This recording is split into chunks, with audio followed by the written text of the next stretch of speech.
Hello everyone and welcome back to Ushanka Show. Let's learn together something new about life in the Soviet Union. As you may already figure out by the title of this video, today we're going to talk again about Soviet tourism and traveling in the USSR. I already recorded quite a few videos on this topic, 20 to be exact, and they're all located in one playlist called Soviet Tourism, and the link will be below in the comment section. But before we begin, I would like to answer one popular question that pops quite a lot on my channel, and the question is this: could Soviet people travel freely within Soviet Union, or did they require some kind of permission to move around the country? And the answer is yes, we could travel within the Soviet Union. No special permit was required except specific areas, so-called closed cities or closed areas. For example, Sevastopol in Crimean Peninsula was closed city because of the Navy base. Areas near the border were closed controlled areas, so those places you were needed special permission to enter. Otherwise, you could freely travel all over the country. So the most popular and desirable places to go for your summer vacation, usually Soviet people try to take vacation in the summer, would be Black Sea shores, so Crimea or other areas where there's the Black Sea, so there's like Caucasian Mountains area, Sochi, and also Azov Sea as well, but Azov Sea is really shallow and kind of murky, so that place was okay. So if you couldn't get Putevka travel voucher going to Crimea or somewhere on the Russian side Black Sea, then you may go to Azov Sea. And the main reason why Soviet people wanted to go south for their vacation is because of the country location.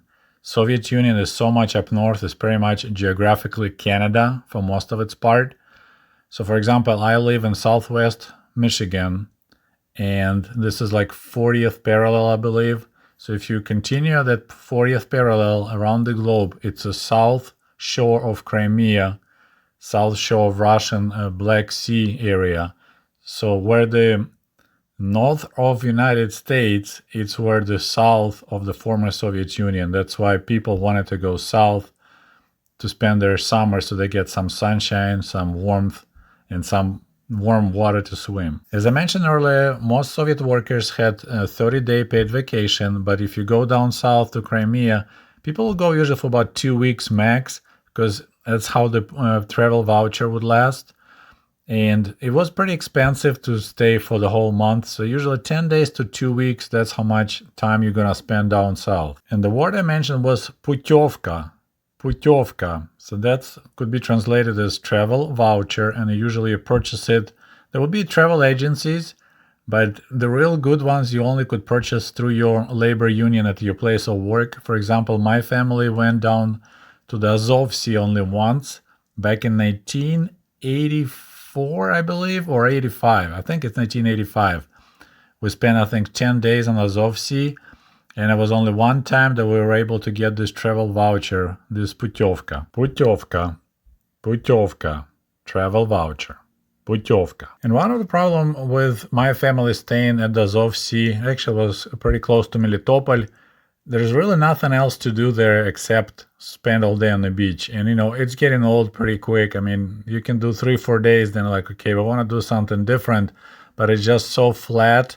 There's really no places of interest, no entertainment besides a movie theater, open air movie theater at night. So that's one of the reasons we really didn't like it. We got bored pretty quick. But if you had Putevka at the south shore of the Crimean Peninsula, so-called UBK, Южный берег Крыма, or on the shores nearby Sochi, there were a lot of places to visit and see. And today we're going to look at those specific little Putevkas that you could purchase while you're staying at, for example, in Sochi, and then you can buy additional travel packages to see surrounding places of interest. So this one is pretty much like a glorified bus ticket called Экскурсионная путевка, excursion travel voucher, issued in 1974 in Sochi, and it was issued by the local Bureau of Travels and Excursions. And it says the destination is Mountain Большой Ахун. So that's the mountain. We'll look at the pictures a little bit later from Sochi. And the cost of traveling is 86 kopecks. And it's a bus. There's a plus spot number 4. and it tells you that you need to arrive to the bus stop 15 minutes prior. The excursion will happen regardless the weather, and once you purchase this Putevka ticket, you cannot get a refund. Okay, just for your geography refresher, there's the map of the Black Sea, and Sochi is right there below the picture. It says in Russian Sochi, right next to Adler. And as you see, Black Sea, Crimean Peninsula, Azov Sea right above. So I said all that shore going from Adler, Sochi, Novorossiysk, Anapa into the south shores of the Crimean Peninsula, most popular destinations for the summer vacation in the Soviet Union. And Sochi was your traditional touristy town, so there was nothing really going on there besides serving tourists in the summer. And they had a lot of so-called Doma Отдыха, places of rest, if you can translate it, like sanatoriums built there. And if you get Putevka there, that's where you stay. It's like extended hotel stay. You go to the beach, and then, of course, you entertain yourself by visiting different places of interest. For example, I stumbled on this cool photo made in Sochi back in 1952. So there's a group of tourists posing next to the tourist bus, and I wonder, can anyone tell me what bus is that? It's definitely not Soviet bus, and it's really old bus. Look at those front windshields opened up. That's pretty cool. So let's take a look at our Putevka again. So on the right, there's a picture that pretty much shows you what can you do in Sochi. You can take tours on the bus, you can stay on the beach, you can travel on the boat, or you can climb the mountains. So that's Sochi in a nutshell. And as I mentioned earlier, this Экскурсионная путевка, so travel voucher, is for visiting mountain Большой Ахун, Big Ahun from Sochi. So let's take a look at that mountain. Quick Google search will tell you that Mount Akhun is 663 meters tall, so it's 2,175 feet above sea level. Its summit is marked by 100-foot tall Romanesque tower, which was built in 1936, so during Soviet Union days, from limestone. This tower offers panoramic views of Western Caucasus as far as Gagra and Pitsunda. 11 kilometers long serpentine road leads to the tower from Sputnik Hotel. So it looks like your standard tourist trap location. That tower is not actually even ancient, built only in 1936, but you're gonna get a probably picturesque road, mountain road, climbing to that top of the mountain, and then you can climb the tower, take pictures, buy some souvenirs, get some food. So for the round trip, about 25 miles total, you'll pay 86 kopecks. And once again, extremely complicated to do price comparison. But if you look at the bread, cost 86 kopecks is about 5 loaves of bread you could purchase for that money. So times $3. So it's about 15 bucks round trip to go look at that mountain. But now there's the interesting part. The next line after cost, 86 kopecks, it says «Жесткий автобус место номер 4». Hard bus, and it's your seat number 4. So let's take a look at hard bus. Жесткий автобус. So I want to remind you, we're talking about 1974, so most likely they used this type of a bus called LAZ, Lviv Automotive Factory in Western Ukraine.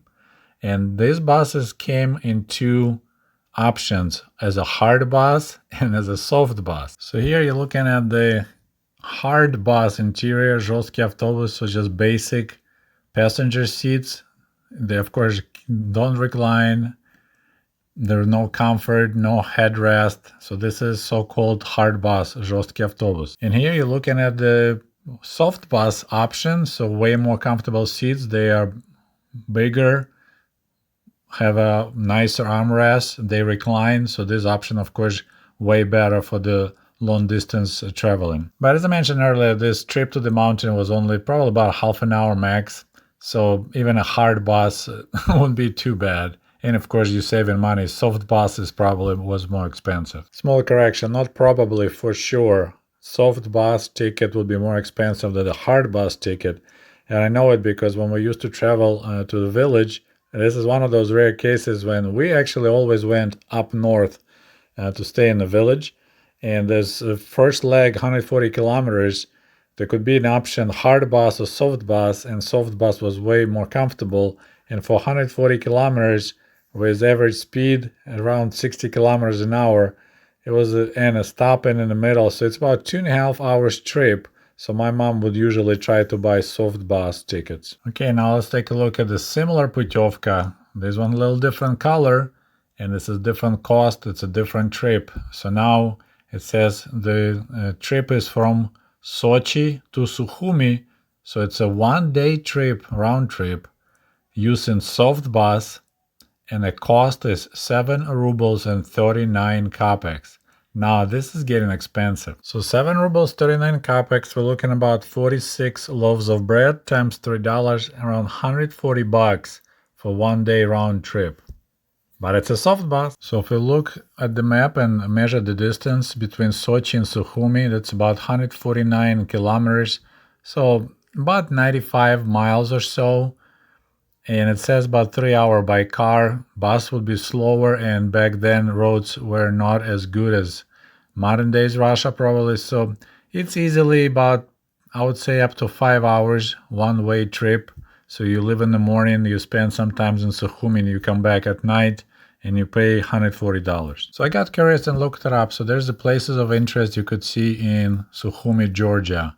Sukhumi Botanical Garden, which has a variety of tropical plants, and it was founded in 1840. It has a lighthouse, has a Sukhumi Fortress, a historical landmark, sun balcony, that's a very popular attraction, and also Museum of Glory. I'm not sure, was that a Park of Glory, so I'm not sure what's that about. So it looks like it has nice beaches and promenade, so you can walk along the shore. So it looks like an interesting place to visit. So it looks like a fun trip, but I'm not sure if my parents would be willing to cough up that much money, because, for 3 people, 7 rubles 39 kopecks, you're talking about almost 25 rubles, and my parents were making about 150 a month. So that's a lot of money to spend on 3 people traveling to see Sukhumi. Okay, my friends, that's all I have for you today. I thought it would be kind of interesting to look at the cost of different activities that you could do while you're on vacation on the Black Sea. As you see, it wasn't cheap. And of course, we didn't have credit cards, so people had to save money if you want to spend some money. So, but anyways, I hope you enjoyed this video. As I mentioned, there'll be a link in the comment section to the whole playlist about tourism in the Soviet Union. Please check it out if you didn't see it yet. And thanks for watching Ushanka Show. We'll talk to you soon. До свидания. Goodbye.